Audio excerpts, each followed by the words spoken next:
Successful men were probably always going to be successful regardless of the women behind them or not. Subscribe. Let's talk about it. A high percentage of all successful men are married. They need women. Women don't actually need the men. We're going to be successful and fine without them. But they always have to have a wife. Even if they're not going to treat that wife right, they still need one because the wife is going to do all of that free labor, emotional labor, physical labor, sexual labor, whatever. She's doing all of that to boost him up, to make him better. And a lot of these men even admit, that saying, behind every great man, there's a woman. They admit this stuff because they know. And even the ones who don't want to admit it, deep down, that's why they're crashing out on social media that women are choosing to be celibate or women are choosing not to date men anymore. They're crashing out because if you knew you didn't really need women, you wouldn't care. You wouldn't care about women being child free. You wouldn't care about any of these things. A high percentage of all successful men. There's really a lot to unpack with this, and we're going to take some time to make sure we get it right. So one of the things that we see online a lot, we want to make you feel good.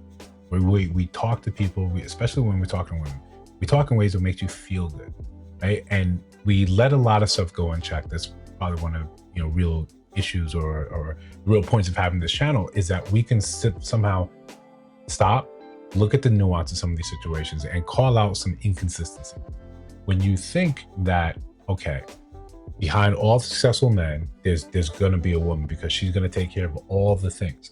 Well, the first issue is the belief that you're just there being perfect and being drama-free and just being a source of light and happiness, a radiance in that man's life, that you somehow going to drive him forward by taking away all his worries.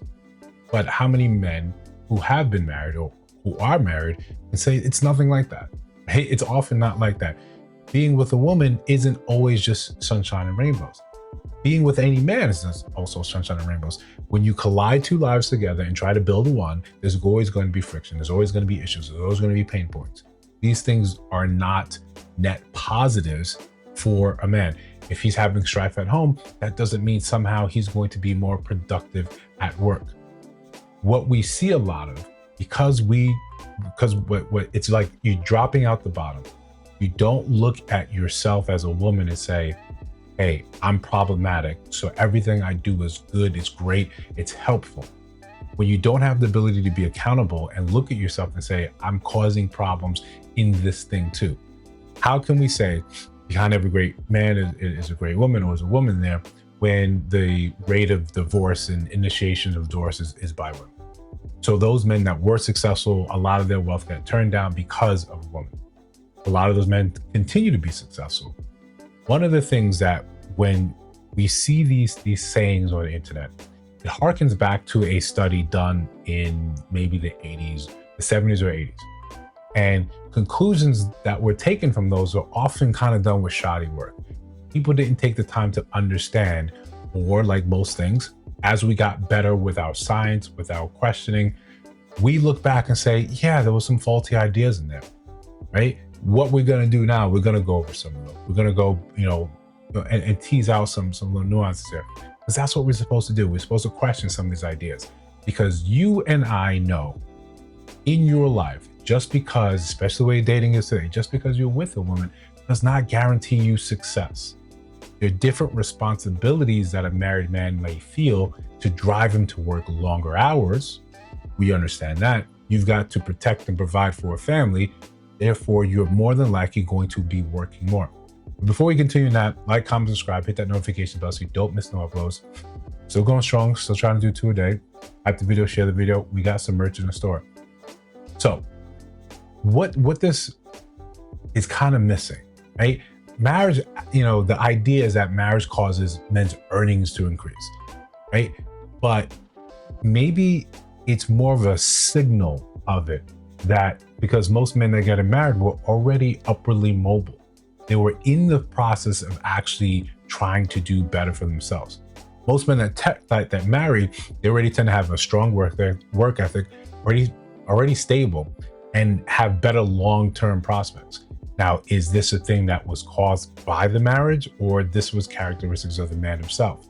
When women are evaluating men to potentially marry, you're not looking for someone, like they say, that just has potential. You're looking for someone that's already making it. So if you're looking for someone who's already made it, how are you responsible for helping him make it if he's already made it? That doesn't really track, right? That doesn't really make any sense. Men's earning and their trajectories were always on the rise before they were dating, before they decided to get married, before they had kids, before he has responsibility. So it's more of a marker of upward mobility. It's not the cause of it. It just indicates, okay, especially the way men think today. In order for me to be this way, to be a husband, I have to have these things already lined up. When you see more and more women saying that men have to do these things, he has to be 6 feet, he has to have 6 figures, he has to have the 401k.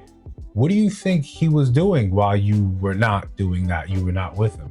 He was already working that out. He was already working to be that. He didn't need you there to make it happen. You weren't the impetus behind him, pushing him forward. He's already on his way. You just happened to stumble upon him at a certain time and said, okay, let me go for it. Let me see what it is. So one of the issues with that first study that they used that came up with that idea that behind every successful man is a woman was an initiative to promote healthy marriages. They, the United States or society as a whole is pro-marriage. They think that causes stability, that causes a more concrete base for the middle class, for you to be productive in society. It's not necessarily saying that, yes, because you take on most of the emotional labor, the mental labor, the sexual load, that somehow he's just free, it frees up all his energies and he can go forward and do this. When if you actually talk to men who are dating women, who have been married or are married, they'll tell you the truth. It's not like that.